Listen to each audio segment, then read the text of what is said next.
Capítulo 8º. Práticas particulares desta devoção.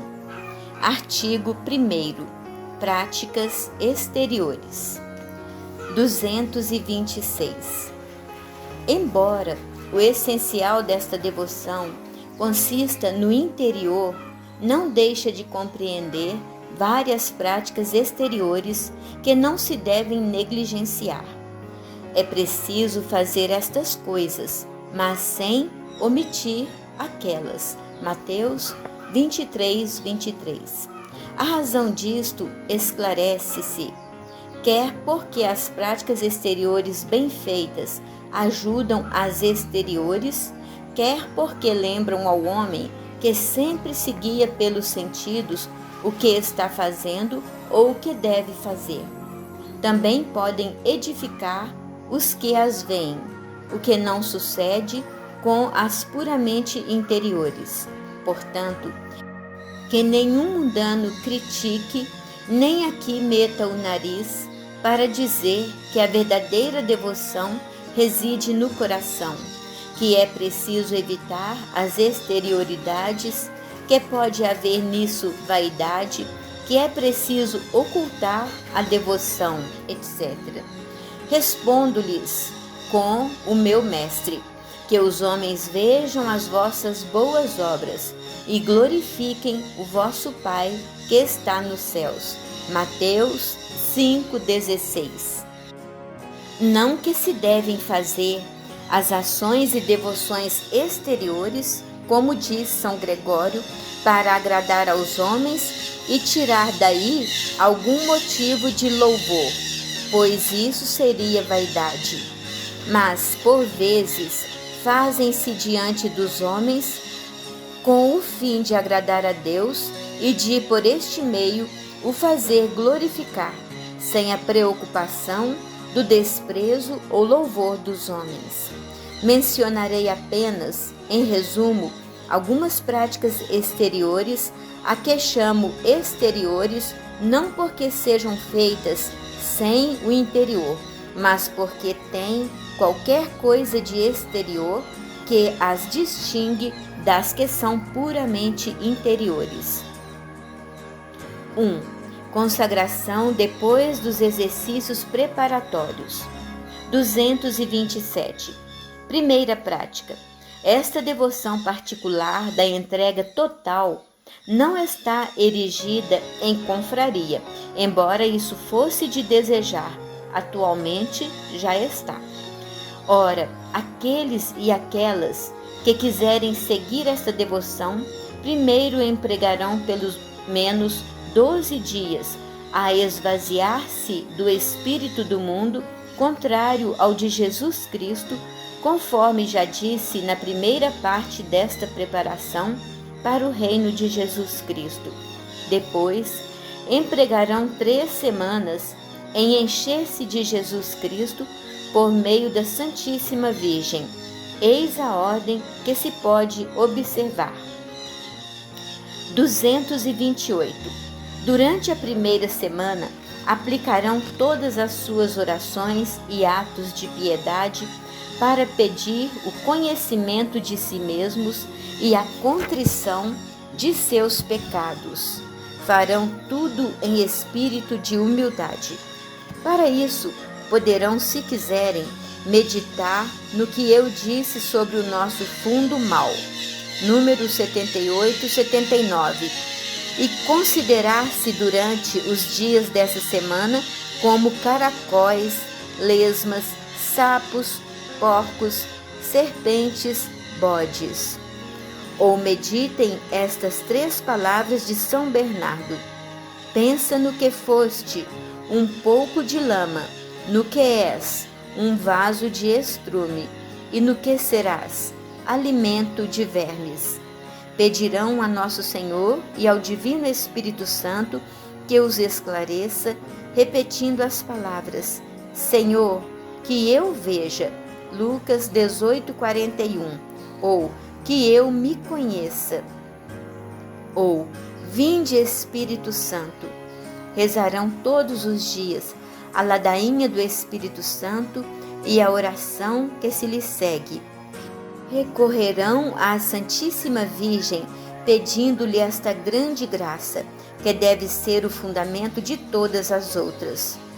Para isso dirão todos os dias o Ave Maristela e a ladainha de Nossa Senhora. 229. Na segunda semana, aplicar-se-ão em todas as orações e obras de cada dia a conhecer a Santíssima Virgem. Pedirão este conhecimento ao Espírito Santo, podendo ler e meditar o que sobre isto dissemos.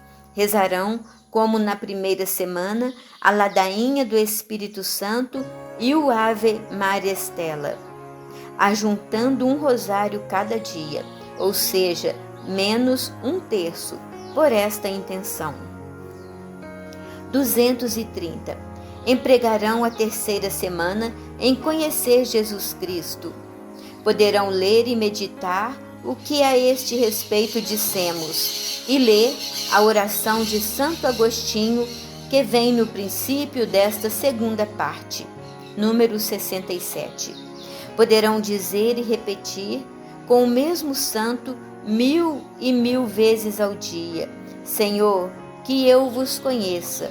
Ou então: Senhor, fazei que eu veja quem sois vós. Rezarão, como nas semanas precedentes, a ladainha do Espírito Santo e o Ave Maristela, e acrescentando todos os dias a ladainha do Santíssimo Nome de Jesus. 231. No fim dessas 3 semanas, confessar-se-ão e comungarão com a intenção de se darem a Jesus Cristo na qualidade de escravos de amor, pelas mãos de Maria. E depois da comunhão, que se esforçarão por fazer segundo o método abaixo indicado, número 266, dirão a fórmula da consagração, que também acharão mais adiante. Deverão escrevê-la ou mandá-la escrever, se não estiver impressa, e assiná-la no mesmo dia em que a fizerem. 232. Será bom que nesse dia paguem algum tributo a Jesus Cristo e à sua Santíssima Mãe, quer como penitência da sua passada infidelidade às promessas do batismo, quer para protestar a sua dependência do domínio de Jesus e Maria. Esse tributo será segundo a devoção e a capacidade de cada um. Poderá ser um jejum, uma mortificação, uma esmola, uma vela. Ainda mesmo que não dessem mais que a homenagem de um alfinete, mas de todo o coração, isso bastaria, pois Jesus só olha a boa vontade. 233. Uma vez por ano, pelo menos, renovarão a mesma consagração no mesmo dia em que a fizeram, observando as mesmas práticas durante 3 semanas, e poderão até mesmo renovar tudo o que fizeram todos os meses e mesmo todos os dias com estas breves palavras: Eu sou todo vosso, e tudo o que tenho vos pertence. Ó meu amável Jesus, por Maria, vossa Santa Mãe. Número 266. 2. A coroinha da Santíssima Virgem. 234. Segunda prática. Rezarão todos os dias de sua vida, mas sem a isso se obrigarem, a coroinha da Santíssima Virgem. Esta compõe-se de 3 Pai Nossos e 12 Ave-Marias, em honra dos 12 privilégios e grandezas da Santíssima Virgem. Esta prática é muito antiga e fundamenta-se na Sagrada Escritura. São João viu uma mulher coroada de 12 estrelas, vestida de sol e tendo a lua debaixo dos pés. Apocalipse 12:1. Segundo os intérpretes, essa mulher é a Santíssima Virgem. 235. Há várias maneiras de recitar bem esta coroinha, e seria demasiado longo mencioná-las. O Espírito Santo as ensinará aos que forem mais fiéis a esta devoção. Entretanto, para rezá-la em sua forma mais simples, dir-se-á ao começar: dignai-vos conceder-me que vos louve, ó Virgem Sagrada. Dai-me virtude contra os vossos inimigos. Em seguida, reza-se o credo, depois um Pai Nosso, 4 Ave-Marias e um Glória ao Pai. E novamente um Pai Nosso, 4 Ave-Marias e um Glória ao Pai. E assim por diante. No fim, se dirá: sob a vossa proteção nos acolhemos, Santa Mãe de Deus. Não desprezeis as nossas súplicas em nossas necessidades, mas livrai-nos sempre de todos os perigos, ó Virgem gloriosa e bendita. 3. Uso das cadeiazinhas. 236. Terceira prática. É muito louvável, muito glorioso e útil para aqueles e aquelas que assim se fazem escravos de Jesus em Maria, que usem umas cadeiazinhas de ferro. Estas ser-lhes-ão um sinal da sua escravidão de amor e serão bentas com uma bênção própria. Estes sinais exteriores não são, na verdade, tão essenciais, e uma pessoa pode passar bem sem eles, embora se tenha abraçado a esta devoção.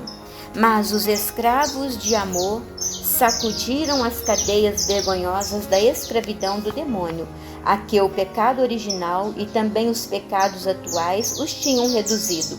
Por isso, não posso deixar de louvar aqueles e aquelas que se sujeitaram voluntariamente à gloriosa escravidão de Jesus Cristo e se gloriam, com São Paulo, de estar em cadeias por amor de Jesus Cristo. Efésios 3:1.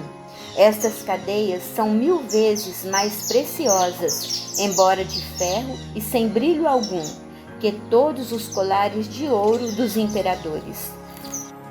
237. Ainda que outrora não houvesse nada de mais difamante do que a cruz, no presente é esse madeiro o que há de mais glorioso no cristianismo. O mesmo se diga dos ferros da escravidão. Entre os antigos e mesmo hoje, entre os pagãos, nada há de mais ignominioso. Mas, para os cristãos, não há nada mais ilustre do que essas cadeias de Jesus Cristo. Elas livram-nos e preservam-nos dos infames laços do pecado e do demônio. Colocam-nos em liberdade e ligam-nos a Jesus e a Maria, não por imposição e por força, como se faz a forçados, mas por caridade e amor como a filhos. Atraí-los-ei com cadeias de caridade, diz Deus pela boca de um profeta. Oséias 11:4. Estas cadeias são, por conseguinte, fortes como a morte, e de certo modo mais fortes ainda nas pessoas que forem fiéis em usar estes gloriosos sinais até a morte. Pois, embora a morte destrua seus corpos, reduzindo-os à podridão, não destruirá esses laços da sua escravidão, já que, sendo de ferro, não se corrompem facilmente. E talvez no dia da ressurreição da carne, no grande momento do juízo final, essas cadeias que lhes ligarão ainda os ossos constituam parte da sua glória e sejam transformadas em gloriosas cadeias de luz. Felizes, portanto, 1000 vezes felizes, os ilustres escravos de Jesus em Maria, que usarem estas cadeias até a sepultura. 238. Eis as razões por que se usam estas cadeiazinhas. A primeira razão é para que o cristão se lembre dos votos e promessas do seu batismo, para que se recorde da renovação perfeita que deles fez por meio desta devoção e da estreita obrigação em que está de lhe ser fiel. O homem conduz-se muitas vezes mais pelos sentidos do que pela fé pura, e esquece-se facilmente das suas obrigações para com Deus, se não houver qualquer coisa exterior que lhe as faça lembrar. Ora, estas cadeiazinhas servem maravilhosamente para lembrar ao cristão as cadeias do pecado e da escravidão do demônio de que o batismo o livrou. Lembram também a dependência de Jesus Cristo em que o homem se colocou pelo santo batismo, bem como a ratificação que dela fez ao renovar as suas promessas.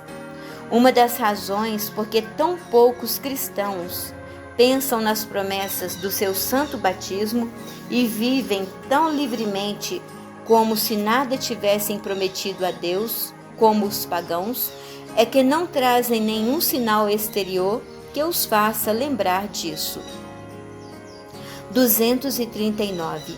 A segunda razão é para mostrar que não nos envergonhamos de ser escravos e servos de Jesus Cristo e que renunciamos à funesta escravidão do mundo, do pecado e do demônio. Uma outra razão é para servirem de garantia e preservação contra as cadeias do pecado e do demônio, pois temos de trazer ou as cadeias da iniquidade ou as cadeias da caridade e da salvação. 240. Ah, meu querido irmão, quebremos as cadeias do pecado e dos pecadores, do mundo e dos mundanos, do demônio e dos seus sequazes, e lancemos para longe de nós o seu jugo funesto. Salmo 2:3.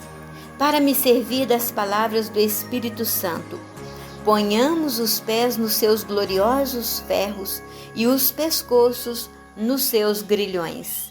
Eclesiástico 6:25.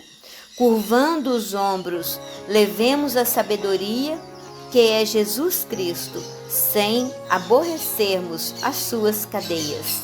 Eclesiástico 6:26.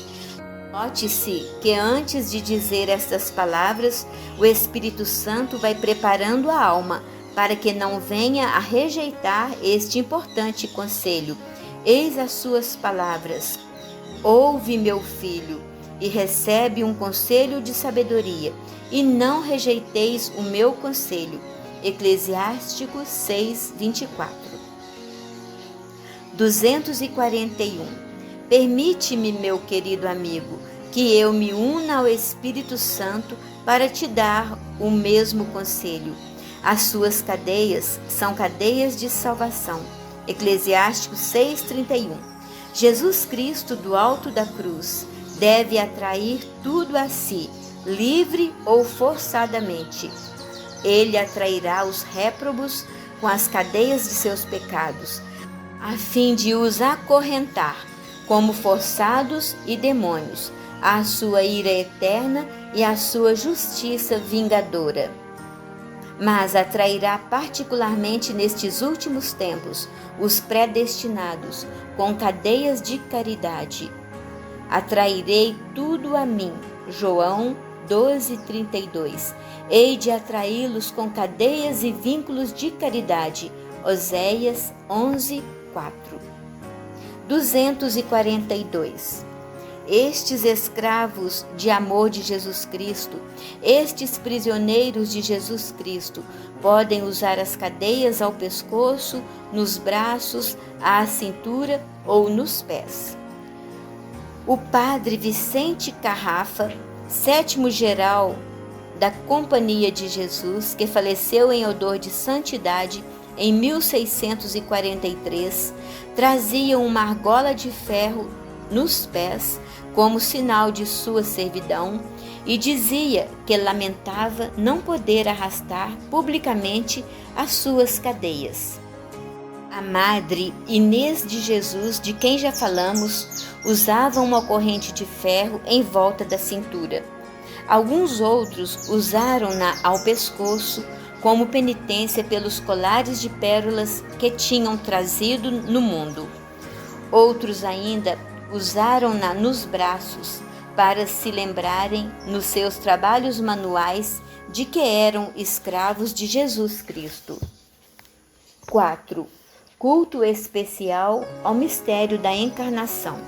243. Quarta prática. Terão especial devoção ao grande mistério da encarnação do Verbo, celebrado no dia 25 de março. É o mistério próprio desta devoção, visto que ela foi inspirada pelo Espírito Santo. Primeiro, para honrar e imitar a inefável dependência que o Filho de Deus quis ter de Maria, para a glória de seu Pai e para a nossa salvação. Esta dependência manifesta-se de uma maneira particular neste mistério, em que Jesus Cristo está cativo e escravo no seio de Maria Santíssima, e onde depende dela em todas as coisas. Segundo, para agradecer a Deus as graças incomparáveis que deu a Maria e particularmente por a ter escolhido para sua tão digna mãe, escolha que se realizou neste mistério. Estes são os dois fins principais da escravidão de Jesus Cristo em Maria. 244. Nota, por favor, que eu digo habitualmente escravo de Jesus em Maria, escravidão de Jesus em Maria. Pode-se realmente dizer, como muitos o fizeram até aqui, escravo de Maria, escravidão de Maria. Mas parece-me preferível dizer escravo de Jesus em Maria, como aconselhava o padre Tronson, superior-geral do seminário de São Sulpício, célebre por sua rara prudência e piedade consumada. Foi assim que aconselhou um sacerdote que o consultou sobre este assunto, e as razões de tal proceder são as seguintes. 245. Primeira, estamos num século orgulhoso, em que abundam os sábios soberbos, os espíritos fortes e críticos, que acham o que criticar nas práticas de piedade mais fundadas e mais sólidas, a fim de não lhes fornecer, sem necessidade, um pretexto de crítica. Vale mais dizer escravidão de Jesus Cristo em Maria, e dizer-se escravo de Jesus Cristo do que escravo de Maria. Assim, denomina-se esta devoção mais de acordo com o seu fim último, que é Jesus Cristo, do que com o caminho e meio para lá chegar, que é Maria. Apesar disso, podemos, na verdade, usar sem escrúpulos ambas as denominações, como eu mesmo faço. Por exemplo, um homem que vai de Orleans a Tours pelo caminho de Amboise pode muito bem dizer que vai a Amboise e que vai a Tours, que é viajante para Amboise e para Tours. No entanto, a diferença é que Amboise é apenas o caminho direto para ir a Tours, e que só Tours é o seu fim último e o termo da sua viagem. 246. Segundo, o principal mistério que se celebra e honra nessa devoção é o mistério da encarnação, no qual se pode ver Jesus em Maria, encarnado no seu seio. Por isso, vem mais a propósito dizer escravidão de Jesus em Maria. Jesus, habitando e reinando em Maria, conforme a bela oração de tantos homens célebres. Ó Jesus, que viveis em Maria, vinde e vivei em vossos servos, no espírito da vossa santidade, na plenitude de vossa força, na perfeição de vossas vias, na verdade de vossas virtudes, na comunhão de vossos mistérios. Dominai sobre toda a potestade inimiga em vosso espírito para a glória do Pai. Amém. 247. Este modo de falar mostra mais claramente a íntima união que existe entre Jesus e Maria.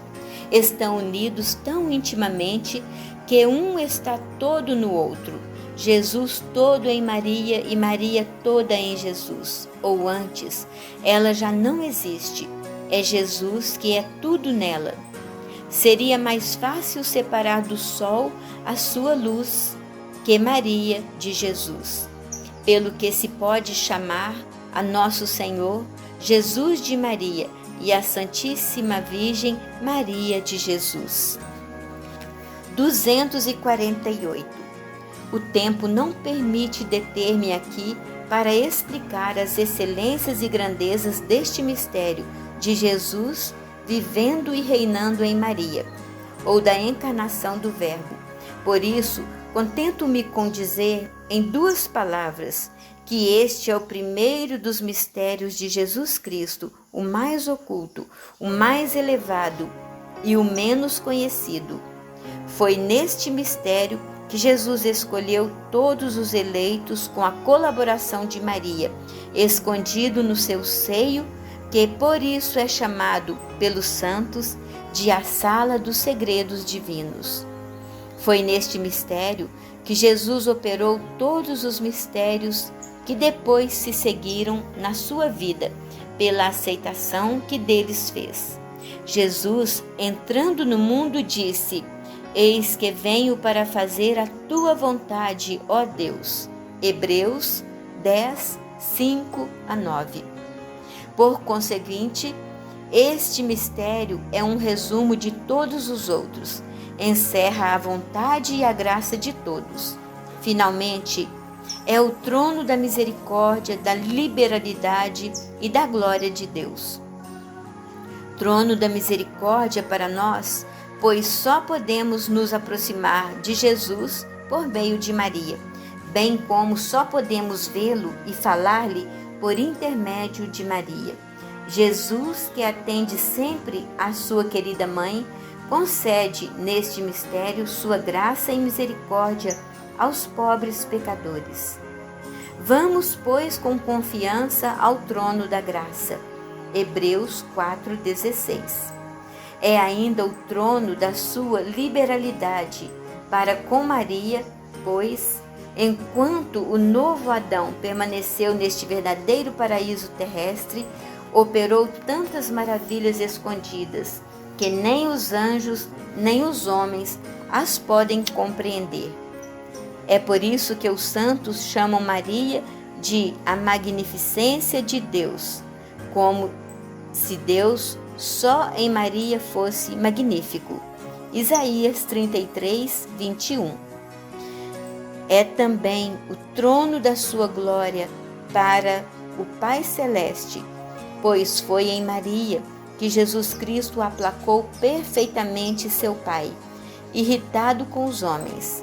Foi nela que Jesus reparou cabalmente a glória que o pecado lhe tinha roubado. No sacrifício que fez da sua vontade e de si mesmo, Jesus deu mais glória a Deus do que jamais lhe teriam dado todos os sacrifícios da antiga lei. Enfim, foi em Maria que Jesus deu ao Pai uma glória infinita que jamais havia recebido do homem. 5. Grande devoção pela Ave Maria e pelo Rosário. 249. Quinta prática. Terão muita devoção em rezar a Ave Maria ou saudação angélica. Poucos cristãos, embora esclarecidos, conhecem o valor, o mérito, a excelência e a necessidade desta oração. Foi preciso que a Santíssima Virgem aparecesse repetidas vezes a grandes santos muito esclarecidos, como São Domingos, São João Capistrano, o bem-aventurado Alano da Rocha, para lhes mostrar o mérito desta oração. Compuseram grossos volumes sobre as maravilhas da sua eficácia na conversão das almas. Publicaram altamente e pregaram publicamente que, tendo a salvação do mundo, começando pela Ave Maria, a salvação de cada alma em particular, está ligada a esta oração. Foi esta oração que fez dar à terra seca e estéril o fruto da vida, e é esta mesma oração que, rezada com devoção, deve fazer germinar nas nossas almas a palavra de Deus e fazer brotar o fruto de vida que é Jesus Cristo. Disseram ainda que a Ave Maria é um celeste orvalho que rega a terra, isto é, a alma, para lhe fazer produzir fruto a seu tempo. E a alma que não for regada por esta oração ou orvalho celeste não dará fruto, mas apenas sarças e espinhos, não estando longe de ser amaldiçoada. 250. Eis o que a Santíssima Virgem revelou ao bem-aventurado Alano da Rocha, conforme é referido no seu livro De Dignitate Rosari, e depois citado por Cartagena. Fica sabendo, meu filho, e falo saber a todos, que um sinal provável e próximo de condenação eterna é ter aversão, tibieza e negligência em rezar a saudação angélica que salvou todo o mundo. Palavras tão consoladoras quão terríveis que dificilmente se acreditariam se não tivéssemos esse santo por garantia e antes dele São Domingos e depois muitos outros grandes personagens com a experiência de muitos séculos. Efetivamente, sempre se verificou que os que trazem o sinal da condenação, como todos os hereges, os ímpios, os orgulhosos e os mundanos, odeiam e desprezam a Ave Maria e o terço. Os hereges ainda aprendem e rezam o Pai Nosso, mas não a Ave Maria nem o terço. Tem-lhes horror. Preferiam trazer consigo uma serpente a um terço. Os orgulhosos, embora católicos, como têm as mesmas inclinações que seu pai Lúcifer, também desprezam ou votam indiferença à Ave Maria, considerando o terço como uma devoção para efeminados, própria para ignorantes e analfabetos. Pelo contrário, a experiência tem mostrado que aqueles e aquelas que apresentam grandes sinais de predestinação amam, saboreiam e rezam com prazer a Ave Maria, e que quanto mais são de Deus, tanto mais gostam desta oração. Foi o que disse a Santíssima Virgem ao bem-aventurado Alano, depois das palavras que acabo de citar. 251. Não sei como isto se faz, nem porquê, mas não deixa de ser uma realidade. Não tenho melhor segredo para conhecer se uma pessoa é de Deus do que ver se ela gosta de rezar a Ave Maria e o terço. E digo gosta, porque pode acontecer que uma pessoa esteja na impossibilidade natural ou mesmo sobrenatural de a rezar, mas sempre gosta e a inspira aos outros. 252. Almas predestinadas, escravas de Jesus em Maria, ficai sabendo que a Ave Maria é a mais bela de todas as orações, depois do Pai Nosso. É a saudação mais perfeita que podemos dirigir a Maria, porque é a que o Altíssimo lhe transmitiu por um arcanjo, a fim de lhe ganhar o coração.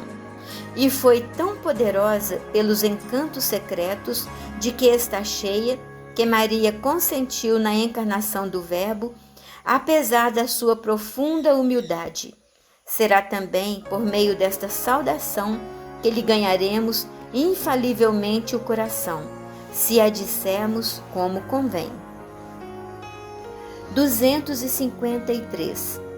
A Ave Maria bem rezada, isto é, rezada com atenção, devoção e modéstia, segundo os santos, é a adversária que põe o demônio em fuga e o martelo que o esmaga. É a santificação da alma, a alegria dos anjos, a melodia dos predestinados, o cântico do Novo Testamento, o gozo de Maria e a glória da Santíssima Trindade. A Ave Maria é um orvalho do céu, que torna a alma fecunda. É um beijo puro e amoroso que se dá a Maria. É uma rosa vermelha que se lhe apresenta, uma pérola preciosa que se lhe oferece. É um pouco de ambrosia e de néctar divino que se lhe dá. Todas estas comparações são dos santos. 254.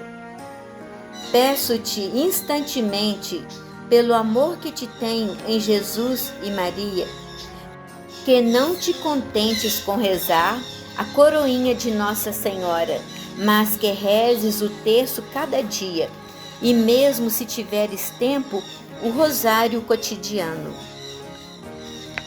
Se o fizeres, bendirás na hora da morte o dia e o momento em que me acreditaste.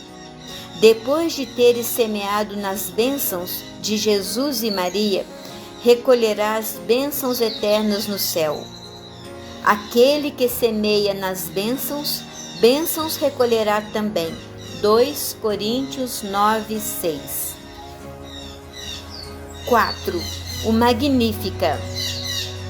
255. Sexta prática. Para agradecer a Deus as graças que concedeu à Santíssima Virgem, as almas escolhidas dirão muitas vezes o Magnífica, a exemplo da bem-aventurada Maria de Dógenes e de vários outros santos. É a única oração e a única composição da Santíssima Virgem, ou antes, que Jesus compôs nela, pois ele falava pela sua boca.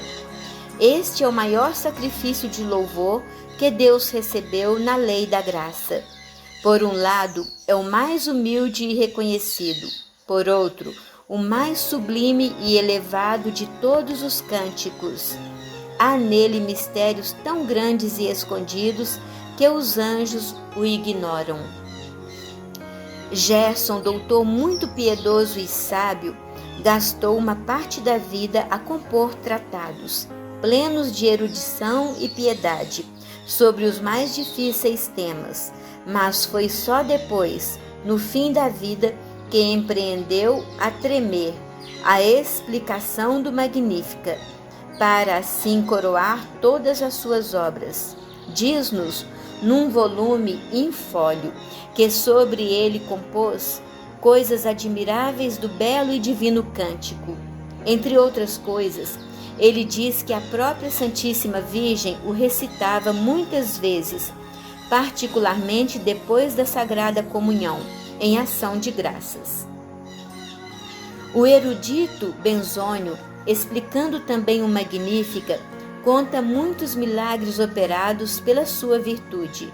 Diz que os demônios tremem e se põem em fuga quando ouvem as palavras. Manifestou o poder do seu braço e confundiu os soberbos nos pensamentos de seus corações. Lucas 1:51. 7. O desprezo do mundo. 256. Sétima prática. Os fiéis servidores de Maria devem desprezar, odiar e fugir muito do mundo corrupto e servir-se das práticas de desprezo do mundo que indicamos na primeira parte. Artigo 2º. Práticas particulares e interiores, para os que desejam vir a ser perfeitos. 257. As práticas exteriores desta devoção, que acabo de referir, não devem omitir-se por negligência ou desprezo, na proporção em que o estado e a condição de cada um o permitem. Mas, além destas práticas exteriores, há ainda práticas interiores muito santificantes para aqueles que o Espírito Santo chama a uma alta perfeição. Consistem, numa palavra, em fazer todas as ações por Maria, com Maria, em Maria e para Maria, a fim de mais perfeitamente as fazer por Jesus Cristo, com Jesus Cristo, em Jesus e para Jesus. 1. Fazer tudo por Maria. 258.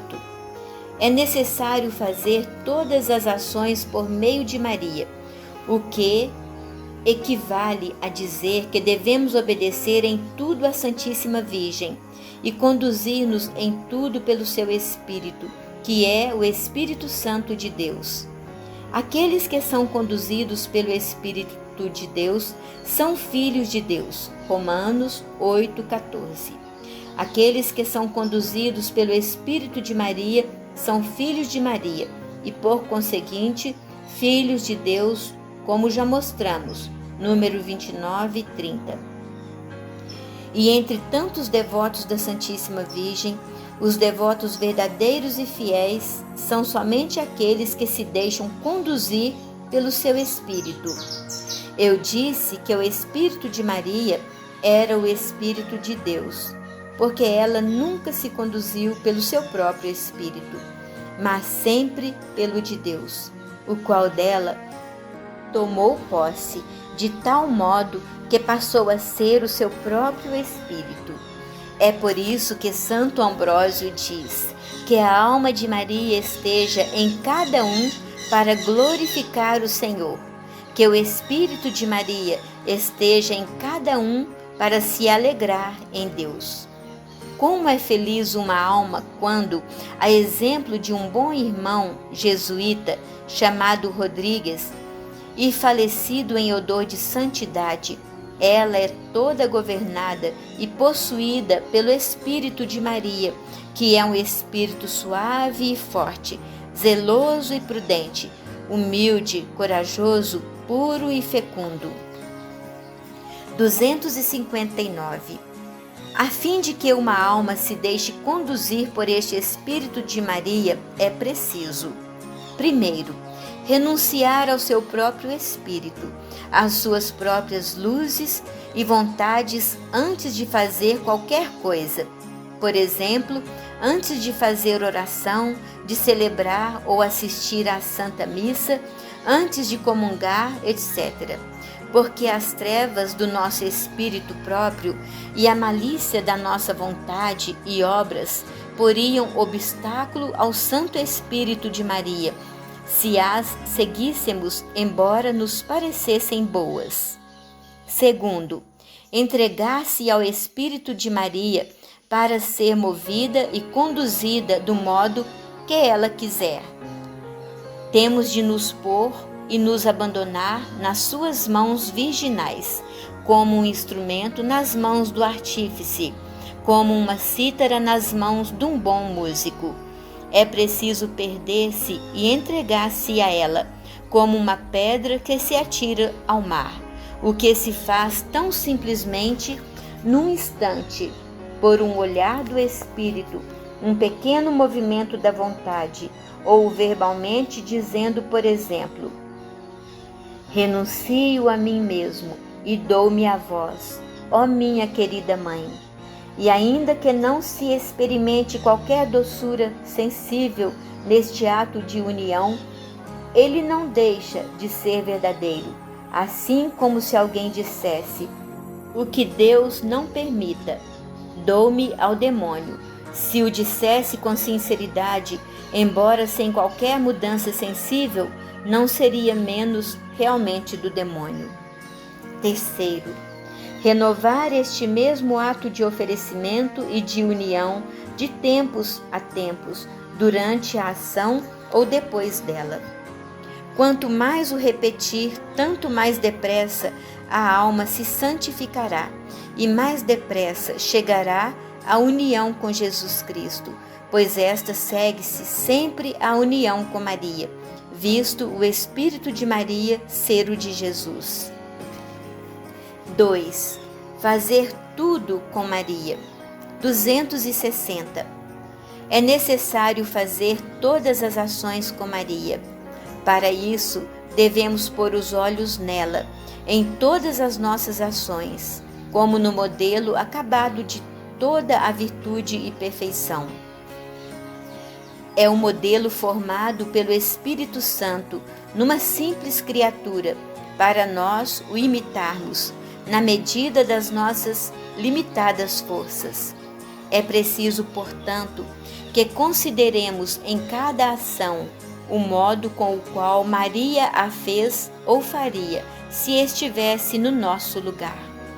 Para isso devemos examinar e meditar as grandes virtudes que ela praticou durante a vida, particularmente. Primeiro, a sua fé viva, pela qual acreditou sem hesitar na palavra do anjo. Acreditou fielmente, constantemente, até o pé da cruz, no Calvário. Segundo, a sua humildade profunda, que a fez esconder-se, calar-se, submeter-se a tudo e pôr-se no último lugar. Terceiro, sua pureza toda divina, que não teve nem jamais terá igual sob o céu. Enfim, todas as suas demais virtudes, número 108.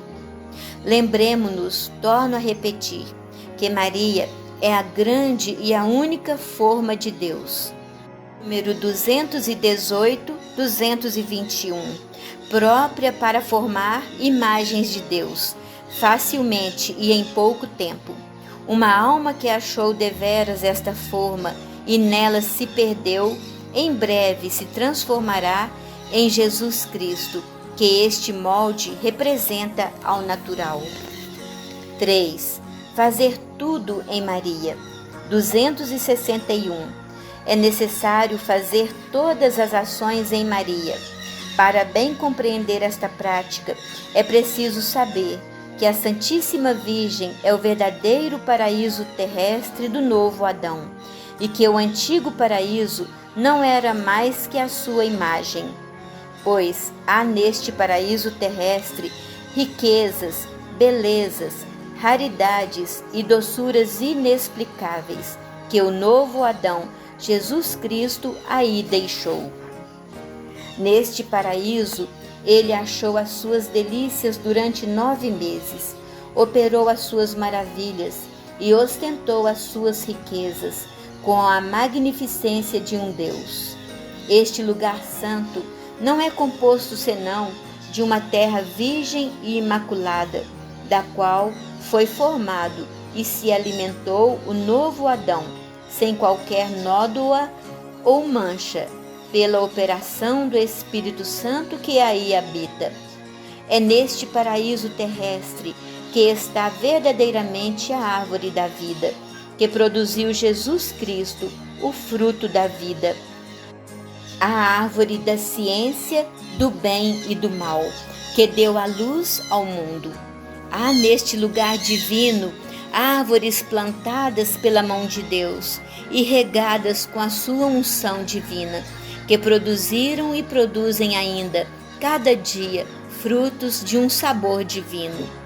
Há canteiros esmaltados de belas e variadas flores de virtudes, exalando o aroma que perfuma os próprios anjos. Há nele prados verdes de esperança, torres inexpugnáveis de forças, casas encantadoras de confiança, etc. A não ser o Espírito Santo, não há quem possa dar a conhecer a verdade escondida sob estas imagens de coisas materiais.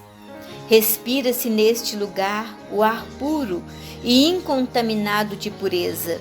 Nele brilha o dia belo e sem mancha da santa humanidade. Irradia o sol jucundo e sem sombras da divindade. Arde a fornalha ardente e contínua da caridade, em que todo o ferro que é lançado abrasa-se, transformando-se em ouro. Nele há um rio de humildade que brota da terra e dividindo-se em 4 braços, banha este lugar encantado. São as 4 virtudes cardeais. Gênesis 2, 8 a 10. Número 6. 262. O Espírito Santo, pela boca dos santos padres, também chama a Santíssima Virgem de: primeiro, a porta oriental, por onde o grande sacerdote Jesus Cristo entra e sai do mundo. Ezequiel 44, 2, 3. Por ela entrou a primeira vez, por ela virá a segunda vez. Segundo, o santuário da divindade, o repouso da Trindade Santíssima, o trono de Deus, a cidade de Deus, o altar de Deus, o templo de Deus, o mundo de Deus.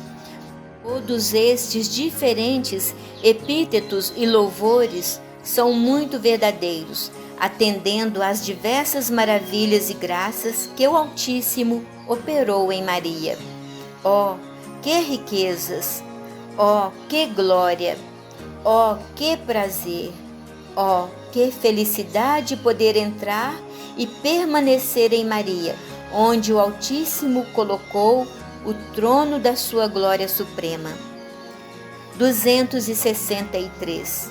Mas como é difícil a pecadores, como nós, obter permissão e ter capacidade e luz para entrar neste lugar, pois é tão alto e tão santo que é guardado não por um querubim, como o antigo paraíso terrestre, Gênesis 3:24, mas pelo próprio Espírito Santo, que se tornou seu Senhor absoluto. Por isso, ele diz a respeito de Maria: Tu és um jardim fechado, ó minha irmã e esposa. Tu és um jardim fechado e uma fonte selada. Cânticos 4:12. Maria está fechada e selada. Os miseráveis filhos de Adão e Eva, expulsos do paraíso terrestre, não podem entrar neste senão por uma graça particular do Espírito Santo, graça que devem merecer. 264. Quando pela fidelidade se obteve uma insigne graça, é preciso permanecer no interior de Maria, todo cheio de beleza. É preciso ficar lá com complacência, descansar em paz, apoiar-se confiadamente, esconder-se com segurança e perder-se sem reservas. O resultado será que, neste seio virginal, primeiro, a alma será nutrida pelo leite da sua graça e da sua misericórdia maternal.